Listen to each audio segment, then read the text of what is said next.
A very good afternoon, Anushka, Akash, Sanjay, Shreya, Rajput, Niharika, Ankush, Preetam, Sanjeev, Siku, Tannu.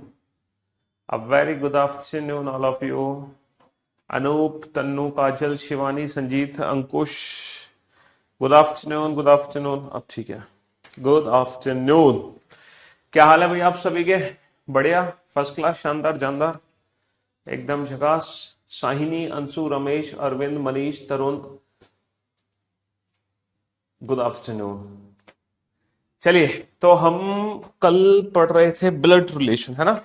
कल हमने जो topic शुरू किया था डेट वाज ब्लड रिलेशन, और जितने भी क्वेश्चंस हमने किए थे सारे के सारे बेसिक क्वेश्चंस थे, है ना। एकदम जीरो लेवल वाले हमने कल क्वेश्चन शुरू किए थे, ठीक है। कल हम लोगों ने कुछ नहीं सीखा था, सिर्फ और सिर्फ एक बेसिक फैमिली ट्री बनाना सीखा था कि कैसे हम किसी भी क्वेश्चन का फैमिली ट्री बनाते हैं और अपने क्वेश्चंस के आंसर देते हैं फैमिली ट्री को देखकर। अच्छा, फैमिली ट्री कैसे बनता है? फैमिली ट्री तो बहुत आसान है। फैमिली ट्री तो बनाना, थोड़ी साउंड तेज कर देना। हाँ जी, फैमिली ट्री के दो कंसेप्ट हैं। पहला कंसेप्ट है जेंडर, दूसरा कंसेप्ट है जनरेशन गैप, है ना। जेंडर और जनरेशन गैप। जेंडर के बेसिस पे हमने क्या बताया था आपको कि अगर आपका कैंडिडेट मेल है तो उसको हम ट्राइंगल से रिप्रेजेंट करेंगे, और अगर कैंडिडेट फीमेल है तो उसको हम सर्कल से रिप्रेजेंट करेंगे। मेल आने पर हम उसको त्रिभुज में बंद कर देंगे, और फीमेल आने पर उसको हम सर्कल में बंद कर देंगे। ठीक है मेरे दोस्त। अच्छा, अकॉर्डिंग टू जनरेशन गैप, जो व्यक्ति पहले आएगा उसको ऊपर रखना है, जो बाद में आएगा उसको नीचे रखना है, ठीक है। और कुछ बेसिक क्वेश्चंस भी हमने किए थे। चलिए, तो हम चलते हैं, कल के ही क्वेश्चंस को हम कंटिन्यू करते हैं। कल जितने भी क्वेश्चंस हमने किए थे उन्हीं क्वेश्चंस को हम कंटिन्यू करेंगे, ठीक है दोस्त। हाँ जी, तो हमने पढ़ा था ब्लड रिलेशन, उसी ब्लड रिलेशन चैप्टर को हमें कंटिन्यू करना है। ये पहला क्वेश्चन हम बना चुके हैं, दूसरा भी, तीसरा भी, चौथा भी, है ना। ये मेरे ख्याल से कितने क्वेश्चन हम कितने कल बनाए थे? 7 ही क्वेश्चन बनाए थे ना, सिर्फ ओनली 7 क्वेश्चन। हाँ, चलिए चलते हैं क्वेश्चन नंबर 8 और क्वेश्चन नंबर 9 पर। फटाक से आप इन दोनों क्वेश्चन का आंसर दो, क्वेश्चन नंबर 8 और 9। चलिए साहब,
जी, बी की बहन है, ए किसकी बहन है? बी की।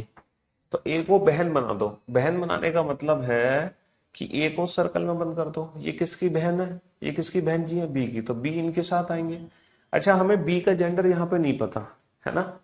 सी बी की माता है, बी की माता कौन है, सी, तो सी जो है वो बी से ऊपर आएंगी और माता है तो सर्कल में बंद कर दो। डी सी के पिता है, सी का पिता सी से भी ऊपर और पिताजी है तो इनको त्रिभुज में बंद कर दो। अच्छा, तब ए का डी से क्या संबंध है, तब ए का डी से क्या संबंध है, how is A related to D.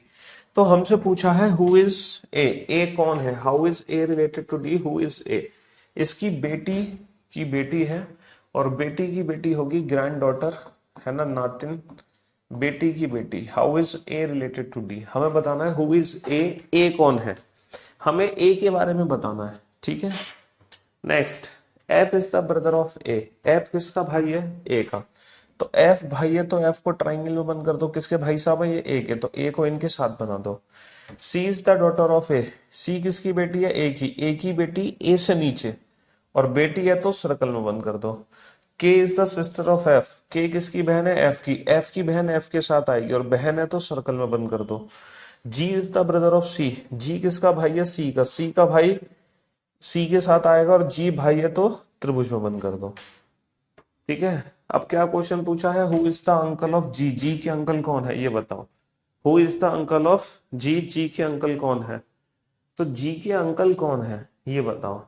तो मेरे दोस्त, मेरे भाई, ये जो ए है ना, इसका जी से क्या संबंध है हमें नहीं पता, क्योंकि जो ए है वो जी की माँ भी हो सकती है और ए जी का पिता भी हो सकता है। अगर ए जी की माँ है तो बेटा एफ जो होगा वो जी का मामा होगा, और अगर ए जी का पिता है तो जो एफ होगा वो जी का चाचा होगा। तो दोनों ही सिचुएशन में जो एफ है वो जी के अंकल होंगे, चाहे बेटा ए मेल है या फीमेल, इट डजेंट मैटर, जी के अंकल हमेशा एफ ही बनेंगे। बेटा इसमें एक बच्चे ने कहा सर ई डी की माता है, इसकी हमें जरूरत नहीं पड़ी, यहां पर मुझे ई को रिप्रेजेंट करने की जरूरत ही नहीं पड़ी, क्योंकि जब ए और डी के बारे में पूछा है तो इसको हमें बनाने की कोई आवश्यकता नहीं थी, ये एक्स्ट्रा इंफॉर्मेशन थी। ये क्या थी, ये एक्स्ट्रा इंफॉर्मेशन थी, गॉट इट, है ना जी। इसमें पॉसिबिलिटी नहीं बनानी है, बिना पॉसिबिलिटी बनाए ही आप आंसर दे सकते हैं, पॉसिबिलिटीज बनाने की कोई आवश्यकता आपको नहीं है। अच्छा, कल जब हम फैमिली ट्री बना रहे थे तो कल फैमिली ट्री बनाने में ना थोड़ा सा समय लग रहा था, है ना, लेकिन आज जो फैमिली ट्री आप बना रहे हो, आज आप फैमिली ट्री बड़े प्यार से बना रहे हो। कल फैमिली ट्री बनाने में थोड़ा सा समय हमें लग रहा था, बट आज फैमिली ट्री बनाने में हमें कोई भी दिक्कत नहीं आ रही होगी। आज हम बड़े प्यार से फैमिली ट्री बना पा रहे होंगे, है ना, हंसते हुए।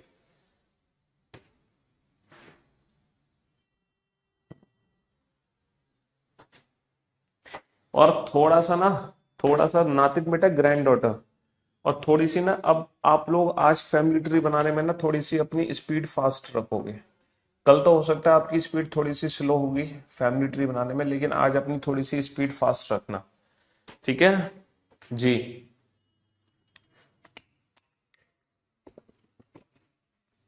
होगा बिल्कुल, गवर्नमेंट जॉब के एग्जाम देने हैं, हमें सारे एग्जाम फिल करने हैं, कोई भी एग्जाम हमें नहीं छोड़ना। पूछो क्यों, क्योंकि सिलेक्शन तो हमारा वैसे भी नहीं है भाई। अगर हम एग्जाम देने नहीं जा रहे, अगर हम फॉर्म नहीं भर रहे, तो सिलेक्शन तो वैसे भी नहीं हो रहा हमारा, समझ रहे हो। तो जब आप एग्जाम दोगे तो ये मत मानो कि आपका सिलेक्शन होगा, ये मान के चलो सिलेक्शन आपका नहीं होना है, क्योंकि वो पहले भी नहीं हो रहा था, क्योंकि सिलेबस ही नहीं कंप्लीट है ना।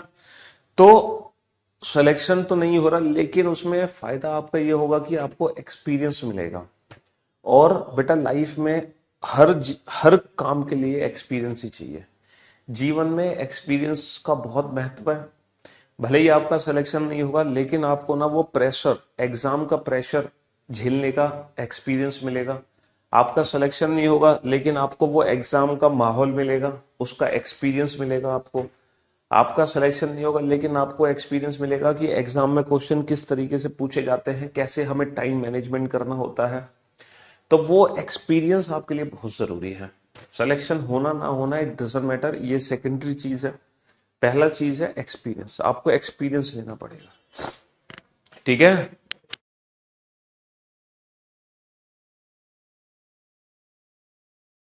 हाँ जी,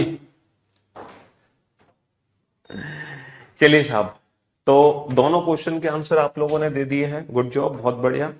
ए बी का पिता है, A is the father of B, A is the father of B. अब देखो A is the father of B, A father है तो ए को ट्राइंगल में बंद कर दो। किसके फादर है ये? बी के, बी को नीचे बना दो, A is the father of B. C B की पुत्री है, C is the daughter of B. देखो बी की पुत्री बी से नीचे आएगी, अब पुत्री है तो सर्कल में बंद कर दो। डी बी का भाई है, D is the brother of B, डी किसके भाई साहब है? बी के, तो बी के भाई बी के साथ आएंगे और भाई है तो ट्राइंगल में बंद कर दो। ई ए का पुत्र है, ई किसका पुत्र है? ए का, ए का पुत्र ए से नीचे आएगा और पुत्र है तो ट्राइंगल में बंद कर दो। तो सी और ई के बीच का संबंध क्या है? Then what is the relationship between C and ई?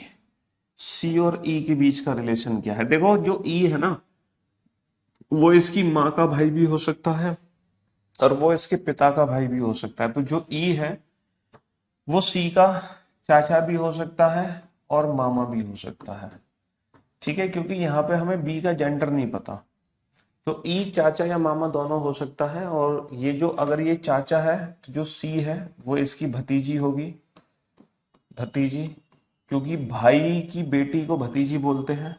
और अगर ये मामा है तो ये बहन की बेटी होगी और बहन की बेटी को बोलते हैं भांजी, बहन की बेटी को क्या बोलते हैं? भांजी। तो हमारा जो आंसर होगा वो होगा चाचा भतीजी या फिर मामा भांजी। तो according to the given option, option C is the right answer. According to the given option, option C is the right answer. C और ई का संबंध क्या? भतीजी चाचा या भांजी मामा। तो भतीजी और चाचा ऑप्शन दिया हुआ है, इसीलिए option C is the right answer. ठीक है, हाँ जी। Next, C is the wife of B, C किसकी पत्नी है? बी की। तो सी की शादी करा दो किसके साथ? बी के साथ। भैया सी बी की पत्नी है तो सी की शादी करा दो बी के साथ। C is the wife of B, C is the wife of B, C की शादी करा दो किसके साथ? बी के साथ। अच्छा, सी पत्नी है तो सर्कल में बंद कर दो। और अगर सी पत्नी है तो डेफिनेटली जो बी है वो पति होगा, तो इसको त्रिभुज में बंद कर दो।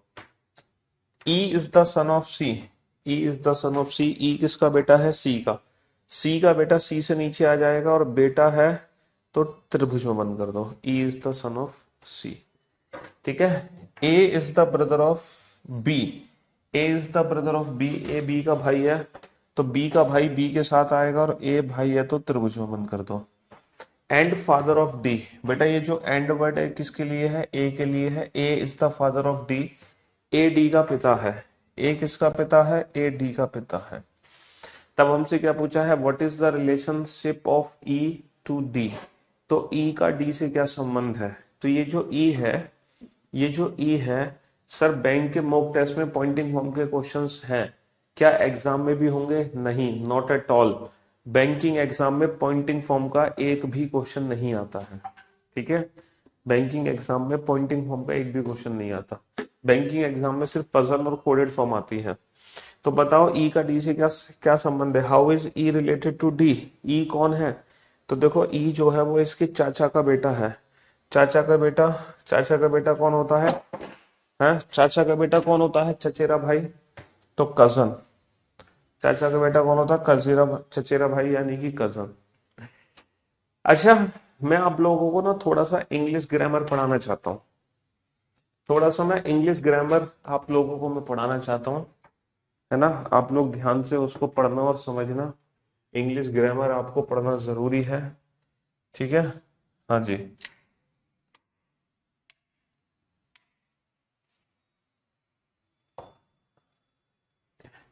इंग्लिश ग्रामर मैं आप लोगों को पढ़ाना चाहता हूँ। आपने इंग्लिश ग्रामर में ना कंजक्शंस पढ़े होंगे। क्या पढ़े होंगे बेटा? कंजक्शंस। वो कंजक्शंस आपको पढ़ना जरूरी है दोबारा से, ठीक है। A is a brother of B, A is a brother of B and F is the father of C, and F is the father of C. A B का भाई है, ए बी का भाई है, ए बी का भाई है, ए बी का भाई है और एफ सी का पिता है और एफ सी का पिता है। ठीक है, दूसरा सेंटेंस लिखो, A is a brother of B, A is a brother of B and is the father of C, and is the father of C, and is the father of C. A B का भाई है, ए B का भाई है और सी का पिता है। ए बी का भाई है और सी का पिता है। A is a brother of B, A is a brother of B, who is the father of C. ये उसको बोलना ए सी चला देगा, है ना। Who is the father of C, who is the father of C. A is a brother of B, who is the father of C। A B का भाई है, A B का भाई है, कॉमा जो कि C का पिता है, जो कि C का पिता है। ठीक है, हाँ जी। तो ये जो सेंटेंस आपको लिखे गए हैं, इन सेंटेंस का मीनिंग आपको पता होना चाहिए। इन सेंटेंसेस का मीनिंग आपको पता होना चाहिए कि ये एग्जैक्टली लिखा क्या गया है। अगर मैं ऊपर वाले सेंटेंस को ध्यान से देखूं तो ये तो दो अलग अलग सेंटेंस है, ये दो अलग अलग सेंटेंस है बेटा। ये एक सेंटेंस अलग है और ये एक सेंटेंस अलग है। यहाँ पे ये दो अलग अलग सेंटेंसेस हैं, ये दो अलग अलग कथन है। ये कथन अलग है और ये कथन अलग है, समझ रहे हो। ए किसका भाई है, बी का, और एफ किसका पिता है, एफ किसका पिता है, सी का। तो ये दो अलग अलग कथन हो गए। लेकिन अगर मैं इन दोनों सेंटेंसेस को ध्यान से देखूं तो बेटा ये सिंगल स्टेटमेंट है। ये भी एक सिंगल स्टेटमेंट है और ये भी एक सिंगल स्टेटमेंट है। ये दो अलग अलग स्टेटमेंट नहीं है, ये एक सिंगल स्टेटमेंट है। यहाँ पे जो एंड वर्ड यूज हो रहा है, यहाँ पे जो और वर्ड यूज हो रहा है बेटा, वो दो स्टेटमेंट को जोड़ने का काम कर रहा है। वो काम कर रहा है कंजंक्शन का। कंजंक्शन जानते हो, कंजंक्शन क्या होते हैं? कंजंक्शंस वो होते हैं जो जोड़ने का काम करते हैं, दो कथनों को जोड़कर एक बना देते हैं, है ना। ये जो है हु, ये कंजंक्शन है, रिलेटिव प्रोनाउन, है ना। तो यहां पर हमें देखना होगा ए बी का भाई है, A is a brother of B, A B का भाई है, कॉमा और सी का पिता है। तो ये जो और वर्ड है ना बेटा, ये किसको रिप्रेजेंट करेगा, मतलब सी का पिता कौन है एग्जैक्टली। देखो ए बी का भाई है, ए बी का भाई है, कॉमा और सी का पिता है। तो ये जो सी का पिता है ये कौन है?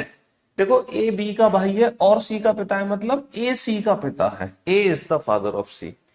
ए बी का भाई है और सी का पिता है, मतलब ए सी का पिता है। बेसिकली ये जो एंड वर्ड होता है ये हमेशा फर्स्ट पर्सन को रिप्रेजेंट करता है। यहाँ पे दो व्यक्ति है, first person second person, first person second person. तो जो एंड वर्ड होगा वो हमेशा फर्स्ट पर्सन को ही रिप्रेजेंट करेगा, यानी कि सब्जेक्ट को रिप्रेजेंट करेगा। सब्जेक्ट, ये सब्जेक्ट, ये ऑब्जेक्ट, सब्जेक्ट ऑब्जेक्ट। तो जो और वर्ड होगा एंड, वो हमेशा सब्जेक्ट को रिप्रेजेंट करेगा।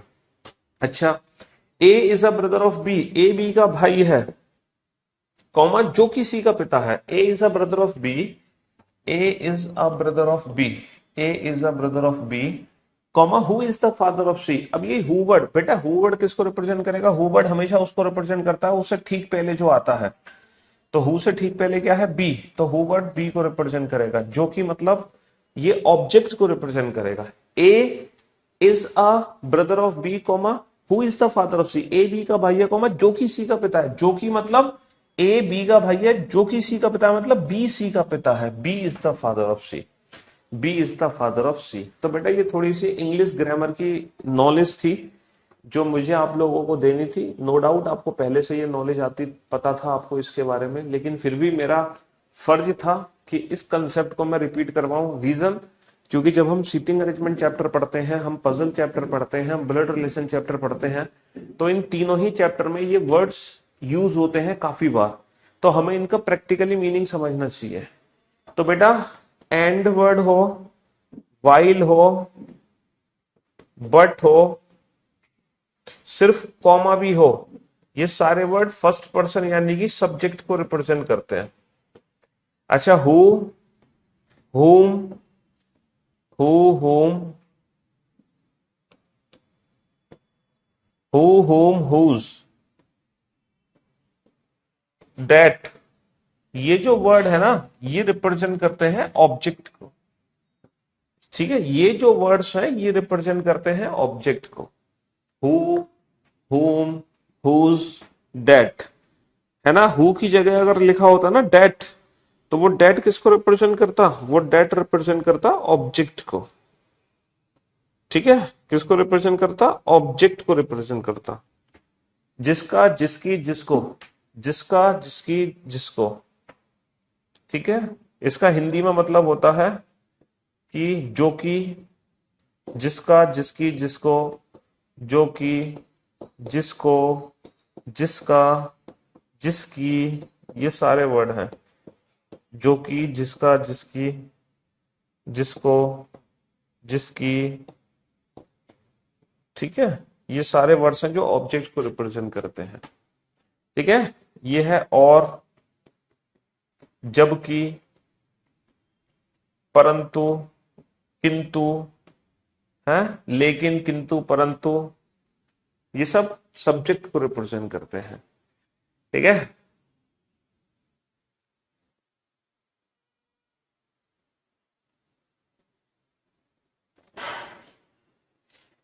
सर हमें पता कैसे चलेगा कि पीपल को साइड में लिखें या नीचे लिखें या ऊपर लिखें, ये पता नहीं चल रहा। हम इस, बच्चा आज आपका पहला दिन है, देखो जिस बच्चे का आज पहला दिन है प्लीज वो बच्चा कल का लेक्चर जरूर अटेंड कर ले, क्योंकि कल हमने इस कंसेप्ट को बहुत अच्छे से समझाया है कि ऊपर किसको लिखना है, नीचे किसको लिखना है। अरे बेसिक सी चीज है कि जिनके बीच में कोई जनरेशन गैप नहीं है, जो भाई बहन है वो सब एक साथ आते हैं, भाई बहन, है ना। ऊपर हम लिखते हैं जिसकी जनरेशन गैप ज्यादा है, जैसे माता पिता को हमें ऊपर लिखना है, उससे ऊपर दादा दादी को।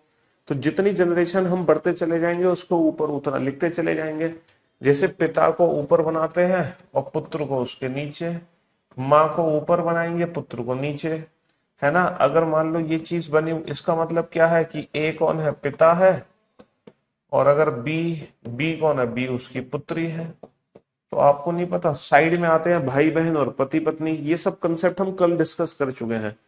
तो कल का लेक्चर आप लोग जरूर ध्यान से देखें। ठीक है, हाँ जी, जिस बच्चे ने अभी तक कल का लेक्चर अटेंड नहीं किया वो बच्चा कल का लेक्चर जरूर देखे ध्यान से। चलिए बनाओ फैमिली ट्री। क्वेश्चन नंबर 12 और 13 का फैमिली ट्री बनाओ। देखो अभी भी हम जो पजल फॉर्म पढ़ रहे हैं वो बेसिक पढ़ रहे हैं, बेसिक। अभी जो हम ब्लड रिलेशन की पजल फॉर्म पढ़ रहे हैं ना, ये ब्लड रिलेशन की पजल है बेटा। एक हालांकि पजल चैप्टर हम अलग से पढ़ेंगे, लेकिन अभी ये सिर्फ और सिर्फ ब्लड रिलेशन की पजल है। और ये जो ब्लड रिलेशन की पजल है ना, ये एकदम बेसिक है, एकदम जीरो लेवल। अभी तो हमने लेवल उठाया ही नहीं है, आज भी हम बिल्कुल बेसिक लेवल के ही क्वेश्चन कर रहे हैं। समझ रहे हो? जी हाँ। चलिए, जब तक आप इसमें परफेक्ट नहीं हो जाएंगे तब तक हम एडवांस लेवल पे नहीं पहुंचेंगे। चलो बनाओ इस क्वेश्चन को फटाफट से, आराम से फैमिली ट्री बनाओ। ठीक है, जब हमें बताना है ए का बी से संबंध, तो हमें बताना है ए कौन है, ए के बारे में बताओ, बी के बारे में नहीं।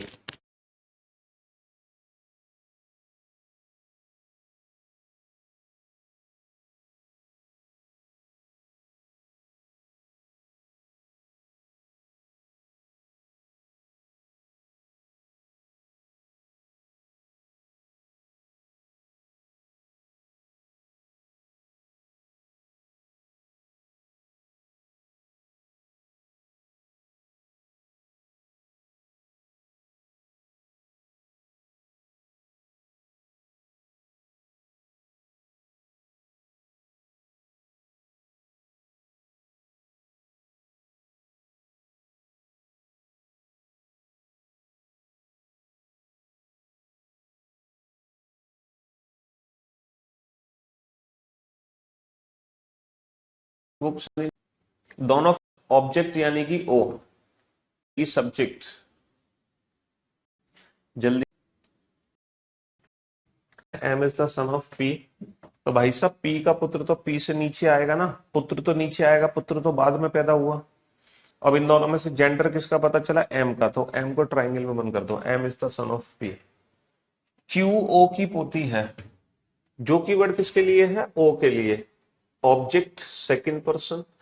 ओ पी का पति है, देखो ओ कौन है, पी का पति, तो पी का पति बना दो। पी का पति कैसे बनाओगे, इसकी शादी करा दो, है ना, पी का पति यानी कि इसकी शादी करा दो। किसको बनाना है इसका पति, ओ को, ओ पति है तो त्रिभुज में बंद कर दो। तो इसका मतलब पी कौन है, पी पत्नी हो गई, तो सर्कल में बंद कर दिया हमने। अच्छा क्यू किसकी पोती थी, ओ की, ओ की पोती मतलब इसके बेटे की बेटी, ये हो गई क्यू, क्यू ओ की पोती हो गई। तो एम का ओ से क्या संबंध है, तो how is M related to O, तो बेटा हमसे पूछा है एम का ओ से क्या संबंध है, एम कौन है ओ का, तो एम कौन है, how is M related to O, son, how is M related to O, सन,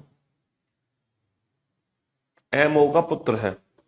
भाई आप इसको ऐसे तो लिखोगे, एम ओ का पुत्र है, एम ओ का पुत्र है, M is a son of O, M is a son of O. ठीक है, चलिए साहब नेक्स्ट बताओ, इस फैमिली ट्री बनाने में क्या दिक्कत आ रही, इतना तो आसान है फैमिली ट्री बनाना जिसकी कोई हद नहीं है। हम्म, बताओ क्या दिक्कत है इस फैमिली ट्री में। फैमिली ट्री बनाने के बाद इन लोगों को आराम से ध्यान से देखो, देखो ये हो गए पति पत्नी, ये पति, ये पत्नी, और ये पति पत्नी का बेटा, और इसकी एक बेटी, तो बस ये पूरा परिवार की पिक्चर हमारे दिमाग में छप गई, है ना। हाँ जी, X and Y are brothers, X और वाई भाई है, तो एक्स और वाई दोनों भाई हैं, तो दोनों को एक साथ बना दो, एक्स और वाई दोनों भाई है, क्योंकि भाई का मतलब ऊपर नीचे तो रखना नहीं है, दोनों को एक साथ रखना है ना। R is the father of Y, R किसका पिता है, वाई का, तो जो वाई का पिता है वो एक्स का भी तो पिता है, ऐसा थोड़ी कि वाई का अकेले का पिता होगा। R is the father of Y. S is the brother of T, S किसका भाई है, टी का। अब देखो ना तो यहाँ पे एस है ना ही यहाँ पे टी, ना तो यहाँ पे एस है ना ही यहाँ पे टी है, तो हमें नहीं पता इसको कहाँ बनाना है। हम तो अलग से बनाएंगे। एंड वर्ड किसके लिए है, एंड वर्ड बेटा एस के लिए है। S is the maternal uncle of x, S जो है वो एक्स का मामा है। एंड वर्ड किसके लिए है, एंड वर्ड है एस के लिए, फर्स्ट पर्सन। तो जो एस है वो एक्स का मामा, इसका मामा कैसे बनाओगे ये बताओ। मैं फैमिली ट्री को थोड़ा सा साइड में बना देता हूं ताकि उससे हौच पौच ना हो। एक्स और वाई दोनों भाई थे, तो दोनों को एक साथ बना दिया, और वाई का पिता कौन है, आर, बहुत बढ़िया। अच्छा जो एस है वो एक्स का मामा है, अब इसका मामा कैसे बनाओगे ये बताओ। इसका मामा कैसे बनाओगे, इसका मामा कैसे बनाओगे ये बताओ। सर मामा बनाना बहुत आसान है, मामा होता है माँ का भाई, तो इसकी माँ बना दो। इसकी माँ कैसे बनाओगे, इसके पिता की शादी जो उससे होंगी वो इनकी माँ होंगी, इनके जो भाई होंगे ये होगा एस, एस जो है वो एक्स का मामा हो गया। ठीक है, and S is the brother of T, S किसका भाई है, टी का, ये टी का भाई है। अगर ये टी का भाई है तो मेरे दोस्त मेरे भाई, जो टी है वो इसकी ये वाली बहन भी हो सकती है, टी इसकी कोई दूसरी बहन भी हो सकती है, और टी इसका कोई दूसरा भाई भी हो सकता है। तो यहाँ पे तीन पॉसिबिलिटी बनती है, तीन पॉसिबिलिटी, टी यहां भी हो सकता है, टी यहां भी, टी यहां भी। ये तो बहुत इजी क्वेश्चन है सर। हाँ जी इजी है, वो तो है ही, मैंने बोला ना अभी तो हम बेसिक लेवल के क्वेश्चन कर रहे हैं। ठीक है, तब टी का आर से क्या संबंध है, तब टी का आर से क्या संबंध है बेटा ये बताओ। Then how is T related to R, ये जो टी है ना ये कौन है, आर की है, टी कौन है, आर की, टी कौन है, आर की। सर टी आर की पत्नी भी हो सकती है, सर टी आर की साली भी हो सकती है, और टी आर का साला भी हो सकता है। यहाँ पे तीन संभावनाएं हैं। टी कौन है, आर की, टी आर की पत्नी है, टी आर की पत्नी भी हो सकती है, टी आर की साली भी हो सकती है, टी आर की साली भी हो सकती है, और टी आर का साला भी हो सकता है, टी आर का साला भी हो सकता है। यहाँ पे तीन संभावनाएं हैं, टी आर की पत्नी भी हो सकती है, टी आर की साली भी हो सकती है, टी आर का साला भी हो सकता है। ठीक है, देयर आर थ्री पॉसिबिलिटीज। तो according to the given option, option B wife is the right answer. T R की कौन है? पत्नी है। भाई टी आर की कौन है? पत्नी है, क्वेश्चन के आधार पे। ठीक, तो मैं उम्मीद करता हूं अब फैमिली ट्री आपके दिमाग में प्रिंट हो गया होगा। क्यों भाई? चलो बनाओ इन दोनों क्वेश्चन का फैमिली ट्री जल्दी से। हाँ जी, ऑप्शन के अकॉर्डिंग ही हमें आंसर देना होता है, ऑप्शन के अकॉर्डिंग।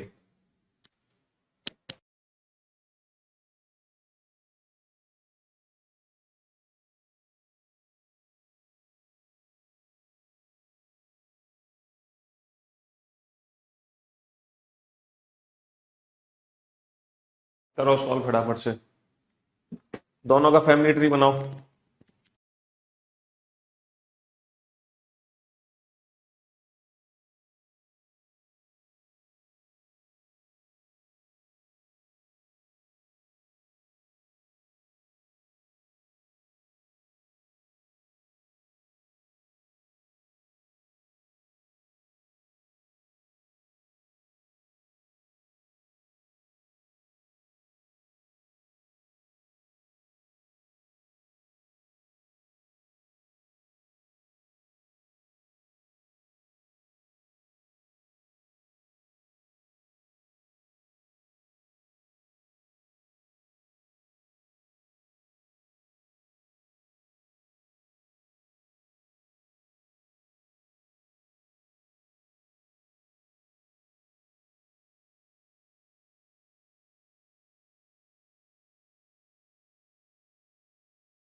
पी पति है तो पी को त्रिभुज में बंद कर दो, किसके पति देव हैं? क्यू के, इनकी शादी क्यू से करा दो। और आर एस और क्यू की माता है, and R is the mother of S and Q. यानी कि ये बेटा दो अलग अलग सेंटेंस है, ये सेंटेंस अलग है, ये सेंटेंस अलग है। आप ये मत सोचना कि ये जो और वर्ड है ये पी को रिप्रेजेंट करेगा, यहां पे जो और है वो कंजंक्शन नहीं है, ये दोनों ही अलग अलग सेंटेंसेस है। आर एस और क्यू की माता है, तो एस और क्यू दोनों हो सकते हैं बहनें, दोनों भाई बहन हो सकते हैं या दोनों बहनें हो सकती हैं। इन दोनों की जो माता है वो कौन है? आर। ठीक है, तो आर से पी का क्या संबंध है? तो आर से पी का क्या संबंध है? How is, what is the relationship of R to P? देखो इंग्लिश में तो क्वेश्चन कुछ और पूछा है, हिंदी में कुछ और पूछा है। पहले मैं हिंदी का बताता हूं। तो आर से पी का क्या संबंध है? तो आर से पी का क्या संबंध है, मतलब पी कौन है? इसकी बेटी का पति। तो पी कौन है? उसकी बेटी का पति, यानी कि आर से पी का क्या संबंध है? पी दामाद है आर का। पी कौन है? दामाद है। अच्छा, अब हम बात करते हैं इंग्लिश की। What is the relationship of R to P? How is R related to P? तो इसकी वाइफ की मदर, तो वाइफ की मदर कौन होती है? Mother in law. वाइफ की मदर कौन होती है? Mother in law. How is R related to P? Mother in law, उसकी पत्नी की माँ। ठीक है, उसकी सास हो गई। तो इंग्लिश में जो पूछा है उसके अकॉर्डिंग आंसर है मदर इन लॉ, हिंदी में जो पूछा उसके अकॉर्डिंग आंसर है दामाद। ठीक है। एक पुस्तक पढ़ता है और जानता है कि उस पुस्तक के लेखक के नाम से वह परिचित है। ए रीड्स अ बुक, है ना, and finds the name of author familiar. ठीक है। सी का चाचा लेखक बी है। देखो, सी के चाचा जी हैं लेखक।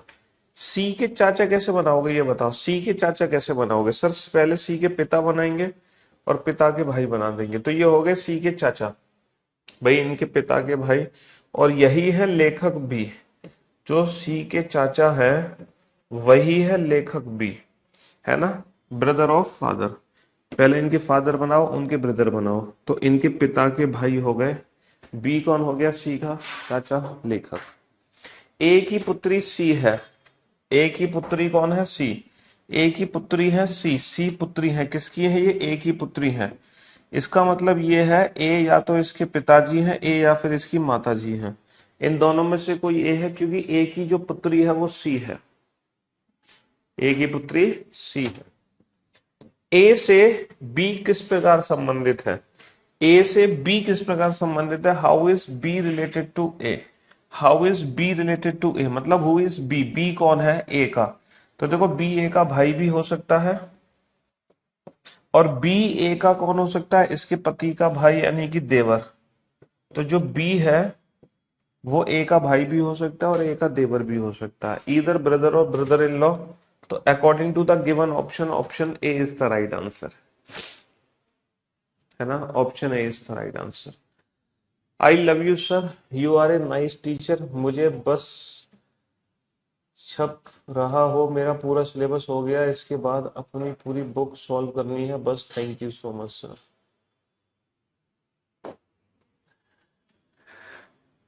चलिए नेक्स्ट, नेक्स्ट क्वेश्चन पे आइए।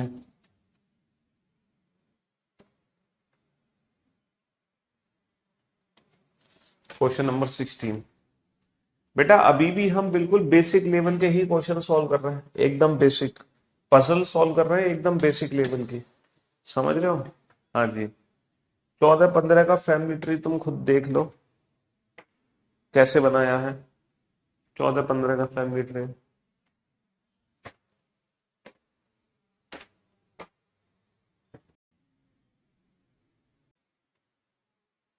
चलो सॉल्व करो।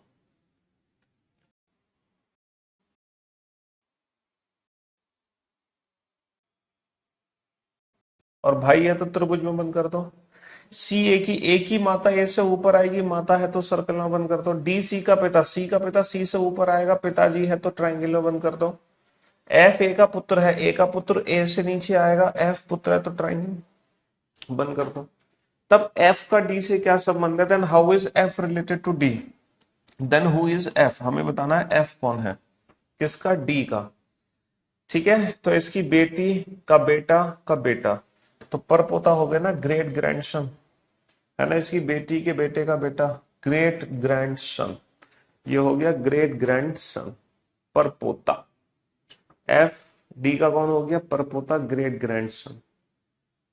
एफ का डी से क्या संबंध है? ठीक है मेरे भाई। हाँ जी। चलिए नेक्स्ट।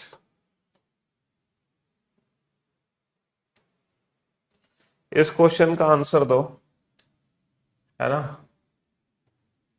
देखते हैं कितने बच्चे इस क्वेश्चन का फैमिली ट्री बना पाते हैं एकदम परफेक्ट तरीके से।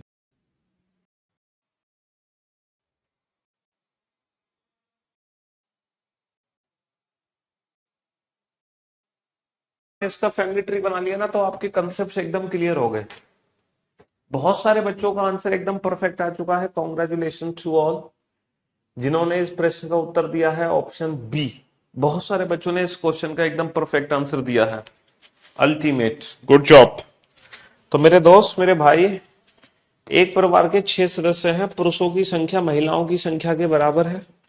इसका मतलब यह है कि फैमिली में 3 मेल है और 3 फीमेल है। जब महिलाओं की संख्या पुरुषों के बराबर है तो 3 महिला है 3 पुरुष है। ठीक है। ए और ई एफ के बेटे हैं। देखो, एफ के 2 बेटे हैं, एफ के 2 बेटे हैं, एक बेटा है ए, एक बेटा है E. A and E are sons of F. A and E are sons of F. ये दोनों ही एफ के 2 बेटे हैं। A and E are sons of F. A और ई एफ के बेटे हैं। बी ए का पुत्र है। ए का पुत्र कौन है? ए का पुत्र बी, तो ए से नीचे बी आ गया। B is the son of A. ठीक है। अच्छा, डी 2 बच्चों की माँ है। डी को माँ बना दो। बना दिया सब माँ। इसके 2 बच्चे हैं, एक लड़का और एक लड़की। डी के 2 बच्चे हैं, एक लड़का और एक लड़की। मैं उम्मीद करता हूं यहां तक किसी भी बच्चे को 0.1% भी डाउट नहीं होगा। यहां तक सबके डाउट्स एकदम क्लियर होंगे, सारी चीजें एकदम परफेक्ट तरीके से समझ आ रही होंगी। यहां तक किसी को कोई भी डाउट नहीं होगा। बताओ, कोई डाउट है तो? सर कोई डाउट नहीं है। एफ के 2 बेटे हैं, बी जो है ए का बेटा है, डी के 2 बच्चे हैं, एक लड़का एक लड़की। अच्छा, ये बताओ, परिवार में 6 सदस्य हैं, A B C D E F. A B C D E F. A B C D E F में से एक चीज मुझे एक बार बताओ। A B C D E F ये परिवार के 6 सदस्य हैं, तो इनमें से कौन कौन मेल है, कौन कौन फीमेल है, ये बताओ। A B C D E F 6 सदस्य हैं परिवार में, इनमें से मेल कौन कौन है और फीमेल कौन कौन है? सर अगर हम मेल की बात करें तो इनमें से 3 ही सदस्य मेल हैं। और वो 3 मेल कौन कौन से हैं? ए बी और ई। ए, बी और ई, ये 3 हो गए मेल, ए बी और ई। इन तीनों के अलावा सी डी एफ हो गई फीमेल। क्योंकि 3 मेल है 3 फीमेल है, तो ये तीनों मेल हो गए, तो बाकी की तीनों फीमेल हो गई। तो ये जो एफ है ये कौन है? एफ फीमेल हो गई। हमें पता चल गया एफ फीमेल है, तो हमने एफ को फीमेल बना दिया। अच्छा, अब आप लोग एक बात बताओ, ये परिवार का मेल मेंबर है, ये परिवार का मेल मेंबर है, ये परिवार का पुरुष सदस्य है, ये परिवार का पुरुष सदस्य है, ये परिवार का मेल मेंबर है, मेल, ये परिवार का पुरुष है। और परिवार में 3 ही मेल है। कौन कौन से मेल है? एक तो ए है और एक बी है और एक ई है। परिवार में 3 ही मेल है, ए, बी और ई। तो इसका मतलब ये है कि ये जो मेल मेंबर है ये 100% इन तीनों में से कोई एक है। ये जो मेल मेंबर है ये इन तीनों में से ही कोई एक है, क्योंकि इसके अलावा चौथा मेल तो हो नहीं सकता। अच्छा, अब एक बात बताओ, ये जो मेल मेंबर है, या क्या कभी ये मेल मेंबर ए और ई में से कोई एक हो सकता है? सर ये मेल मेंबर कभी भी ए और ई में से कोई नहीं हो सकता। बताओ, क्या ये मेल मेंबर कभी भी ए और ई में से कोई एक हो सकता है? सर ये जो मेल मेंबर है ना, ये ए और ई में से कोई नहीं हो सकता, कभी नहीं हो सकता, नेवर। बताओ, ए और ई में से हो सकता? कभी नहीं हो सकता। क्यों नहीं हो सकता? क्योंकि ए और ई की माँ एफ है। अगर मैं यहाँ पे ए और ई बना दूंगा तो उनकी जो माँ है वो डी हो जाएगी। तो ये मेल मेंबर कभी भी ए और ई नहीं हो सकता, क्योंकि ए और ई की माँ पहले से फिक्स है एफ। ए और ई की माँ डी नहीं हो सकती। तो 100% ये जो मेल मेंबर है ये कौन है? बी। बस, कहानी खत्म। अगर आपको ये चीज पता चल गई तो आपकी कहानी खत्म, पूरी की पूरी कहानी खत्म, पूरी की पूरी क्वेश्चन ही सॉल्व। अगर आपको ये चीज पता चल गई तो। हाँ जी। ए और ई ये हो नहीं सकते, तो ये कौन है? बी।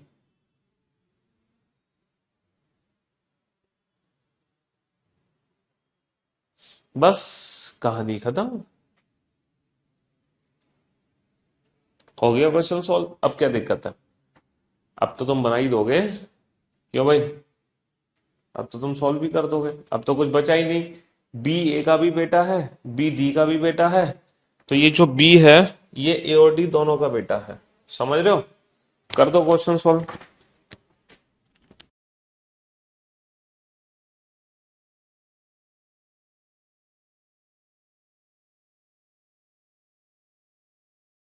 हेलो।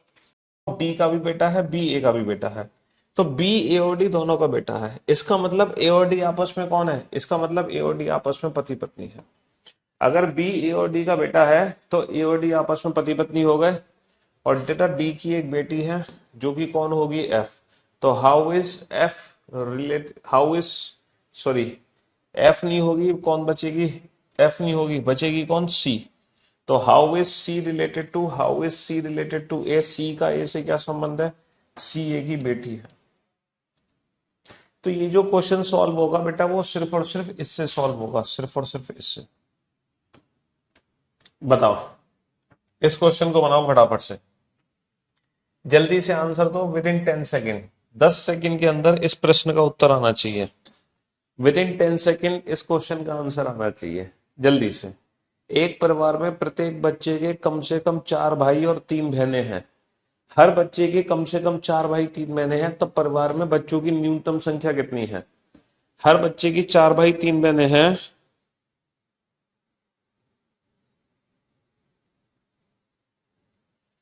हाँ जी, हर बच्चे की कम से कम 4 भाई 3 बहनें हैं, तो परिवार में न्यूनतम संख्या बताओ। एक बच्चा कह रहा है 7, एक बच्चा कह रहा है 8, हाँ भैया, कम से कम 4 भाई और 3 बहनें हैं, कम से कम 4 भाई और 3 बहनें हैं। अब आप मुझे एक बात बताओ, ये जो बच्चा है, क्या इस बच्चे के कम से कम 4 भाई हैं? देखो, प्रत्येक बच्चे के कम से कम 4 भाई होने चाहिए, प्रत्येक बच्चे के कम से कम 4 भाई होने चाहिए। क्या इस बच्चे के 4 भाई हैं? सर इस बच्चे के तो 3 ही भाई है। प्रत्येक बच्चे के 4 भाई होने चाहिए, इसके 4 भाई हैं, सर इसके 3 ही भाई है, इसके भी 3 भाई हैं, इसके भी 3 ही भाई हैं। तो भाई साहब प्रत्येक बच्चे के 4 भाई होने चाहिए, है ना, कम से कम। इसके 4 भाई नहीं है, इसका मतलब हमें एक भाई और बनाना पड़ेगा, तब जाके प्रत्येक बच्चे के कम से कम 4 भाई होंगे। अच्छा एक बात बताओ, इस बच्चे की कम से कम 4 भाई हैं, इसके तो 5 हो गए, लेकिन कम से कम 4 होने चाहिए, ज्यादा से ज्यादा तो कितने भी हो सकते हैं। लेकिन ये जो बच्चा है, क्या इसकी कम से कम 3 बहनें हैं? सर इसकी 2 ही बहनें रह गई, इसकी 2 ही बहनें रह गई, जबकि हर बच्चे की कम से कम 3 बहन होनी चाहिए, तो इसकी कम से कम 3 बहन होनी चाहिए, यानी कि एक और बहन होनी चाहिए। तो इस क्वेश्चन का आंसर कितना आएगा, n+2, यानी कि 7 और 2 9, है ना। n की वैल्यू क्या है, ये, ठीक, हाँ जी। अब हर बच्चे के कम से कम 4 भाई और 3 बहन है। चलिए नेक्स्ट क्वेश्चन, नेक्स्ट क्वेश्चन पे चलते हैं।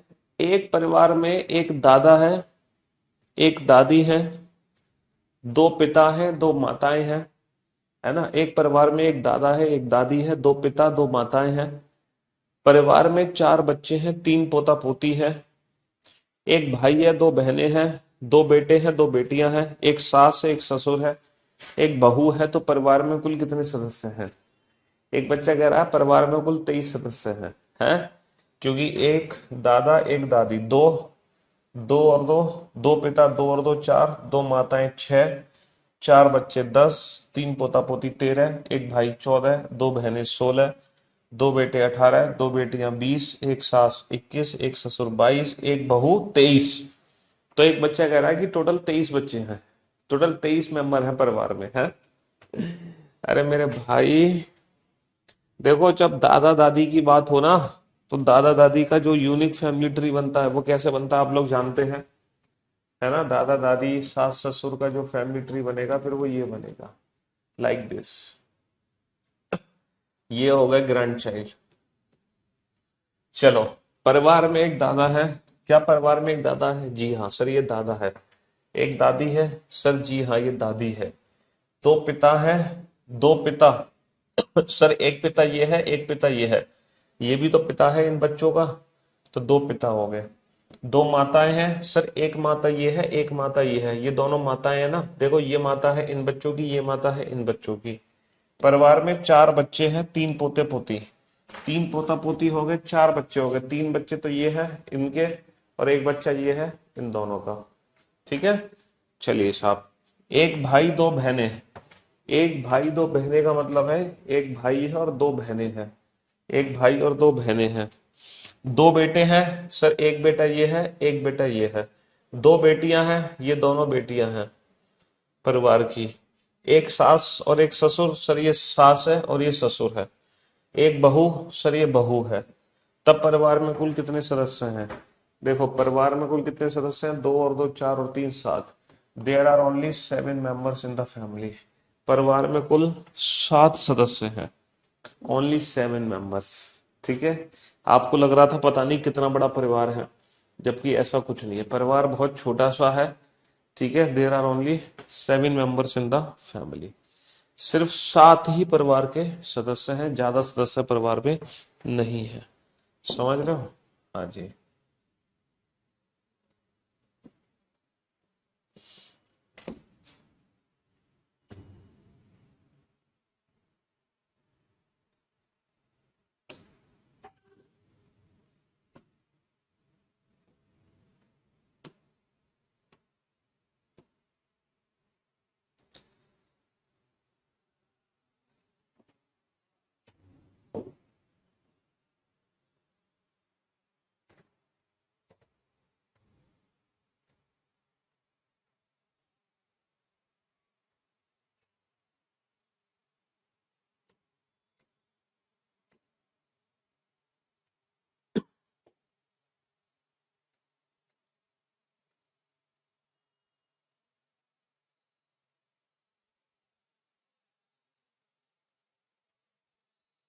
हाँ जी, चलिए अब कुछ मुझे स्पेशल क्वेश्चन कराने हैं पजल में।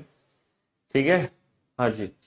तो मुझे ऐसा लग रहा है कि वो जो स्पेशल क्वेश्चन है ना वो कल करें, हम आज नहीं करते। आज के लिए सिर्फ इतना ही रखते हैं। तो जो पजल के अभी कुछ स्पेशल क्वेश्चन बचे हैं, लेंदी क्वेश्चन, ठीक है, आज भी हमने पजल के बिल्कुल बेसिक क्वेश्चन ही किए हैं। तो कल हम पजल के करेंगे एडवांस लेवल के क्वेश्चन। ठीक है, चलिए तो शुक्रिया, thank you so much, thank